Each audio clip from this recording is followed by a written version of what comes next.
Sintayong atau STY, petinggi PSSI pun menggelar jumpa pers yang membahas nasib coach STY. Dan berikut kita akan simak bersama konferensi pers yang dilaksanakan di Jakarta. PSSI 1,5-2 tahun terakhir mempunyai program yang sangat konsisten. Kita bisa lihat bagaimana keseriusan kita membangun tim nasional putri, juga kejuaraan-kejuaraan untuk U17, U19, kita lakukan semua dengan segala prioritas dan juga target-target yang kita lakukan secara bersama-sama. Dan kita lakukan secara transparan tanpa ada agenda tertutup. Tentu kita mengucapkan terima kasih kepada kinerja Coach Sintayong selama ini. Dan hubungan saya sangat baik. Dan kita lakukan yang terbaik untuk program-program yang dikehendaki. Tetapi tentu dinamika daripada tim nasional ini perlu juga menjadi perhatian khusus oleh kami dalam evaluasi. Kita melihat perlunya ada pimpinan yang bisa lebih menerapkan strategi yang tentu disepakati oleh para pemain, ya, komunikasi yang lebih baik, dan tentu implementasi program yang lebih baik juga secara menyeluruh untuk tim nasional. Dan Pak Marji sudah ketemu Coach Sintayong tadi pagi. Dan Coach Sintayong sudah menerima ya surat menyuratnya. Nanti tentu ada proses yang berikutnya mengenai hubungan kita yang sudah berakhir. Dan saya mengucapkan sekali lagi terima kasih. Dan kami sudah mendapatkan calonnya. Nanti juga kita undang semua media untuk press conference berikutnya di tanggal 12 nanti. Kurang lebih jam 4 sore. Jadi kalau ada dari pihak media atau teman-teman yang ingin tanya jawab, nanti langsung saja dengan pelatih penggantinya. Ya, tanggal 11 malam sudah mendarat, tanggal 12 nanti kita beri kesempatan untuk media bisa melakukan tanya jawab. Dan tentu beberapa agenda yang kita akan lakukan untuk hari Minggu dan Senin, ya, pertemuan dengan Exco, pertemuan dengan Menpora, kunjungan mengenai fasilitas yang kita yang dipergudasinya tinggi, sehingga ini menjadi sebuah improvement, ya, supaya kembali perjuangan kita untuk menuju Piala Dunia, kita coba sekritikal mungkin segala kekurangannya kita bisa atasi. Karena target utamanya ini Piala Dunia. Dan keputusan ini bukan ya karena tentu tim nasional ini milik siapa-siapa, tetapi milik Indonesia. Tidak ada ya persepsi tim nasional ini milik Erick Thohir, milik PSSI atau milik coach, ya tidak. Tapi bagaimana kita memastikan semua dinamikanya ini kita ukur sebaik-baiknya sehingga hasilnya juga bisa lebih konsisten. Mungkin itu yang saya bisa sampaikan. Terima kasih. Wassalamualaikum warahmatullahi wabarakatuh. Baik, langsung saya berikan kesempatan bertanya kepada wartawan. Ya, satu. Ya. Selamat siang Pak Erik, saya Majid dari Tribun News. Pertama Pak Erik, mungkin dengan adanya pemerintahan ini beberapa hari lalu, belakangan ini juga publik kita terbelah ya Pak Erik, ya. Ada yang pro, ada yang kontra. Mungkin dari Pak Erik bisa menjelaskan kembali apa yang menjadi keputusan tadi kan strategi, terus kemudian program ke depan. Apakah ini juga ada terjadi kabar sebelumnya juga tidak match-nya dengan pemain, katakan ada kabar Messi Hilgers yang tidak suka, atau terus kita juga dapat kabar dari media Italia justru Pak Erik katanya juga gaya melatih Sintayong yang bisa dibilang tanda kutip monoton seperti. Kemudian yang kedua Pak Erik, sebelumnya kan Sintayong juga mendapatkan golden ticket ya Pak Erik dari pimpinan negara sebelumnya. Apakah golden ticket itu akan tetap berlangsung atau seperti apa itu Pak Erik? Itu aja, terima kasih. Ya tentu mengenai golden visa saya nggak bisa menanggapi, itu kan memang bagian dari bukan tupoksi kami gitu. Sama juga saya tidak bisa menanggapi tulisan media yang ada di luar negeri seperti Gulf, Tuto, Euro Reporter dan lain-lain. Ya, tentu mereka punya penilaian sendiri dan saya rasa mereka punya pandangan sendiri. Saya juga nggak mau komen dengan hal-hal seperti itu. Tapi saya mengapresiasi berita-berita seperti yang di New York Times, juga ditulis oleh beberapa media luar negeri yang menyatakan bahwa pembangunan tim nasional Indonesia sudah ke arah yang baik dengan mensinkronisasi semua kepentingan di atas segalanya sehingga program ini transparan. Karena itu banyak sekali pemain-pemain berkualitas yang bergabung. Itu yang saya apresiasi. Kalau saya lihat memang dinamika ini cukup kompleks. Kalau saja waktu itu kita mengambil keputusan yang tergesa-gesa mungkin kurang baik juga. Tetapi kita sudah dirasakan sejak pertandingan, bahkan sebelum pertandingan Indonesia melawan China. Ya, cuman waktunya terlalu mepet waktu itu. Waktunya terlalu mepet dan ya yang terbaik ya hari ini. Karena kita masih punya waktu hampir 2,5 bulan untuk persiapan. Karena saya juga tidak mau ya mengambil sebuah keputusan yang membuat tentu keadaannya tidak baik. Nah, cuman dengan segala evaluasi perhitungan, waktu 2,5 bulan ini cukup. Ya, tidak tergesa-gesa hanya pada saat waktu dinamika yang terjadi Indonesia lawan China waktu itu. Itu yang saya bisa sampaikan. Ya, Mbak. Terima kasih, saya Fitrianto dari Republika. Pak Erik, apakah keputusan ini berkaitan dengan keselarasan dengan pemain-pemain naturalisasi yang mungkin kurang begitu baik dengan STY sehingga harus diganti di menjelang 2 bulan laga selanjutnya? Menurut saya sama saja. Tapi kalau kita lihat sekarang dengan banyaknya di tim nasional yang bermain di luar negeri, tentu dinamika daripada masing-masing individu itu menjadi perhatian. Dan kalau kita lihat nanti salah satunya di tanggal 12 malam rencana ada pertemuan pemain-pemain tim nasional kita yang berkarir di Liga Indonesia untuk bertemu pelatih baru. Ya, kita nggak mau beda-bedain itu. Tetapi perlu dinamika yang terjadi di komunikasi ini harus lebih merata. Ya, jadi tidak ada pemain juga yang terjebak. Pemain ini baik, pemain ini kurang. Menurut saya itu bukan judgement yang baik. Ya, tetapi kita harus melihat tim ini sebagai sebuah komposisi yang satu. Sama. Di sepak bola itu yang paling berat ya memang intangible atau sesuatu yang tidak terukur. Salah satunya ya teamwork itu. Kekompakan antara pemain, pelatih, ya PSSI dengan tim, PSSI dengan pelatih itu paling dinamika yang tentu menjadi tolak ukur yang tidak mudah diprediksi. Tetapi yang tadi saya sampaikan, kalau kita coba sebaik-baiknya, paling tidak titik-titik ini kita bisa kurangi gitu. Ya salah satunya komunikasi yang saya sampaikan tadi, ataupun bagaimana tactical issue yang seperti ditulis oleh beberapa media Eropa, tetapi itu tidak menjadi judgement, ya, tetapi itu menjadi bagian evaluasi. Gitu. Ya.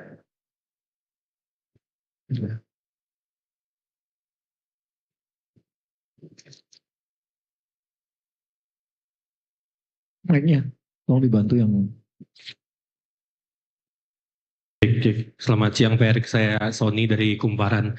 Pak, ingin bertanya terkait detail kontraknya Pak, apakah ini putus kontrak sepihak atau bagaimana? Kemudian adakah kompensasi yang harus dibayarkan PSSI terhadap Sintayong? Karena kita tahu sebelumnya sudah ada kesepakatan sampai 2027 ya Pak. Terima kasih. Ya, semua kontrak kita harus hormati, karena kalau kita ingin menjadi federasi yang kredibel, ya kita harus menjaga kesepakatan yang sebelumnya. Sama ketika kita memperbaiki Liga Indonesia, ya salah satunya kita menekankan kepada klub-klub. Ya kita nggak mau lagi ada isu mengenai pemain yang tidak dibayar, pelatih yang tidak dibayar. Karena itu salah satu yang kita dorong klub, standarisasi klub yang ada di Liga, klub licensing itu kita akan terapkan di tahun depan, bahwa klub-klub yang melakukan pelanggaran itu tidak hanya dikurangin subsidinya tetapi poinnya. Nah kalau kita melakukan itu di Liga, tetapi PSSI sendiri tidak respect dengan apa yang dikomit, ya saya rasa bukan menjadi contoh yang baik. Kita harus menghormati segala perkataan dan kontrak-kontrak tersebut. Jadi kita tidak akan, dan Pak Marji, Coach Sintayong tanda tangan surat terimanya. Nah tentu nanti antara lawyer dan lawyer akan bicara untuk follow up kompensasi yang sesuai dengan nilai kontraknya gitu. Ya. Tapi poinnya kita harus respect dengan apa yang kita sepakatin. Ya, tidak boleh kita sebagai bangsa yang tidak menjaga kehormatan kita, apalagi federasi kita sedang dalam posisi tinggi-tingginya sekarang di mata internasional. Jadi kita harus jaga itu, ya. Baik, Nick. Selamat siang Pak Erik. Tadi sudah dipastikan ya. Oh, saya Heri dari bola.com, maaf. Terlalu semangat nih.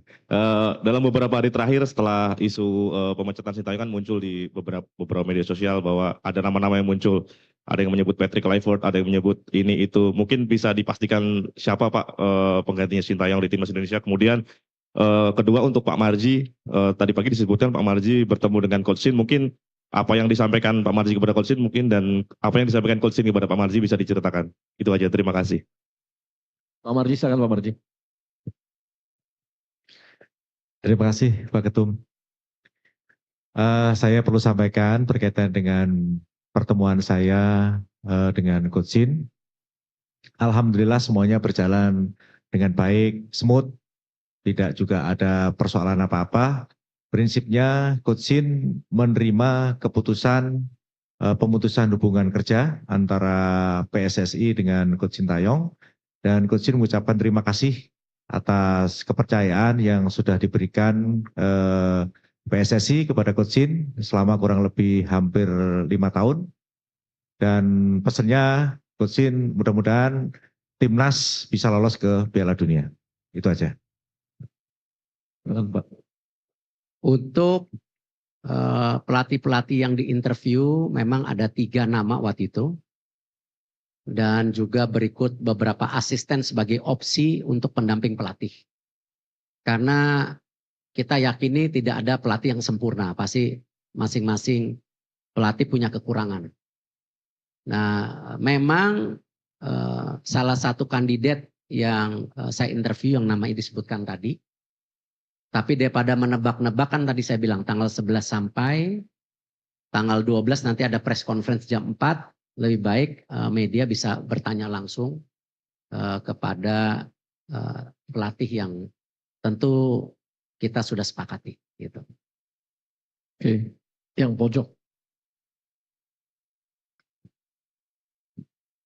Halo, selamat siang. Saya Dwiki dari BBC Indonesia. Saya mau bertanya, kan pergantian pelatih ini kan ada di tengah-tengah pada saat kualifikasi Piala Dunia yang sedang sebenarnya dalam posisi yang positif gitu ya. Sempat ada pemikiran nggak dari Pak Ketum dan juga tim PSSI keseluruhan bahwa jika mengganti pelatih di tengah jalan seperti ini akan menjadi blunder besar bagi PSSI? Seperti itu. Terima kasih. Saya rasa hal yang biasa. Memang untuk posisi kualifikasi Piala Dunia ini juga banyak negara-negara mengganti pelatihnya. Tinggal dihitung resikonya. Makanya tadi saya ceritakan kejadian di China itu sebelum pertandingan bahkan sudah terjadi dinamika yang cukup tinggi. Ya Pak Marji benar ya. Tapi kita berhitung-hitung kalau itu dilakukan saat itu tentu jarak ke pertandingan berikutnya terlalu singkat. Dan hari ini yang terbaik karena kita masih punya waktu 2,5 bulan. Dan tentu Resiko-risiko tetap ada, tetapi lebih baik kita mengambil resiko daripada menyesal di kemudian hari. Nah, dan kita juga mencari tentu figur-figur yang tadi kita yakini bisa memberikan extra effort dari dinamika komunikasi, leadership, ataupun taktikal bermain yang bisa kita harapkan. Itu sih. Pak, sedikit lagi Pak, satu lagi Pak. Berarti apakah dengan kata lain bisa dibilang kegagalan di AFF menjadi faktor terbesarkah atau tidak sebenarnya? Gini, semua pertandingan yang kita ikutin ya pasti ada evaluasinya. Tadi saya bilang kan kita melihat dari pertandingan Indonesia-China. Memang dipikir terlalu ambisius, tapi tidak. Karena kita menghitung strategi-strategi atau target-target angka-angka kemenangan itu kan kita sudah hitung waktu itu. Ya, gimana kalau kita waktu itu kalah dengan Saudi? Ada press conference hari ini enggak? Ya, nggak usah diomongin, udah pasti gagal Piala Dunianya. Karena poinnya sudah tidak ada. Justru di 4 pertandingan berikutnya ini ya kita berharap kita menimba poin gitu. Jadi sekecil apapun yang menjadi tentu ini kita harus perbaikin. Itu yang kita harapkan. Ya, Ya, pojok. Ini orang bola. Yang itu, yang pojok itu pojoknya.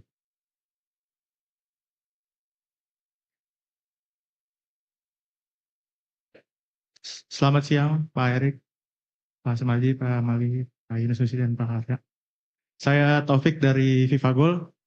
Mau bertanya, tadi Pak Erik kan bilang sudah menginterview beberapa kandidat. Mungkin itu waktunya kapan Pak? Dan apakah di interview itu ada permintaan atau jaminan untuk meloloskan Indonesia ke Piala Dunia atau akan bisa menerapkan taktik permainan yang menyerang? Dan untuk yang kedua, tadi Bapak bilang kondisi tim memburuk sebelum lawan Cina. Apakah kondisinya tidak membaik Pak sebelum menang lawan Arab? Terima kasih.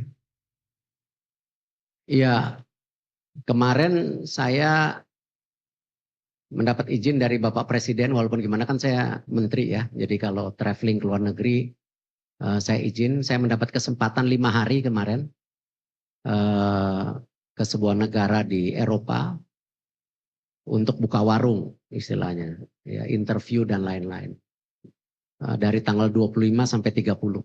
Kesempatan itu yang saya lakukan karena memang dalam menginterview pelatih itu tidak bisa dilakukan melalui video conference karena tidak dapat chemistry-nya. Harus berduduk one on one dan bahkan sebenarnya yang saya tawarkan juga sengaja itu tanggal 25. Yaitu hari Natal sebenarnya. Bukan saya tidak menghormati hari besar, cuman itu bagian kita juga mengetes keseriusan dan komitmen. Dan saya mendarat jam 6.10 pagi, jam 10 udah buka warung istilahnya. Ya dari 3 pelatih ada 1 yang datang. Nah itu yang saya lihat, wah ini poinnya lebih. Gitu, karena walaupun habis interview, dia pulang lagi ke negaranya. Ya karena hari Natal kita harus hormatin itu. Dan saya juga tidak mau memakan waktu, biasanya interview 2 jam, 2 jam setengah cukup saya rasa. Kalau saya bicara detail mengenai dinamika ya saya rasa itu bukan hal yang perlu saya ceritakan detail. Takutnya nanti tadi hubungannya baik-baik kok. Ya saya respect Coach Sintayong, hubungannya baik gitu. Dan sepertinya tadi dilaporkan juga menerima dengan baik. Dinamika itu ada, tapi saya nggak mau bicara detail. Malah nanti menjadi dispute seakan-akan habis manis pah dibuang gitu loh. Ya saya nggak mau dalam itu. Karena apapun yang sudah dilakukan semua baik. Ya, dan saya berprinsip tidak mungkin tim nasional kita sampai sini mau yang putri, yang muda-muda, yang U17, U19, U23 tanpa program ya yang PSSI punya. Tapi PSSI menyadari tanpa pelatih yang baik tidak mungkin punya tim nasional yang baik. Tetapi tanpa kualitas pemain, ya mau programnya baik, pelatihnya baik, ya nggak jadi apa-apa. Karena pemain menjadi sebuah kualitas yang penting. Ya, Manchester City tanpa Rodri kalah melulu tuh. Ya, cuma satu Rodri berarti. Nah, artinya apa? Ya memang ketiga balancing antara program, pelatih, dan kualitas pemain ini ya harus punya keseimbangan. Tidak bisa satu dan lainnya yang lebih menonjol gitu. Ya, jadi ini menjadi sebuah satu kesatuan gitu. Tinggal satu ya. Ya Mbak, yang cewek dulu. Tadi.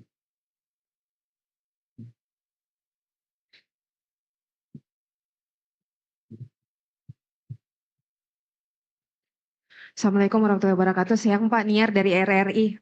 Pertanyaannya, untuk pelatih yang baru nanti atau pelatih pengganti ini, apakah terpilihnya sebagai pelatih untuk timnas Indonesia sudah memenuhi standar dari filosofi sepak bola yang diinginkan oleh PSSI saat ini begitu? Karena kita tahu jargonnya sama ini adalah ingin membawa Garuda mendunia begitu Pak. Kemudian kita tahu juga bahwa selama ini Coach Sintayong tidak hanya memegang timnas senior, tapi beliau juga memegang timnas under 23 yang kita tahu akan beberapa waktu ke depan juga mungkin ada agendanya tertentu. Apakah nanti akan ada pelatih ad interim atau mungkin yang pelatih baru ini juga akan memegang tanggung jawab yang sama begitu? Terima kasih Pak.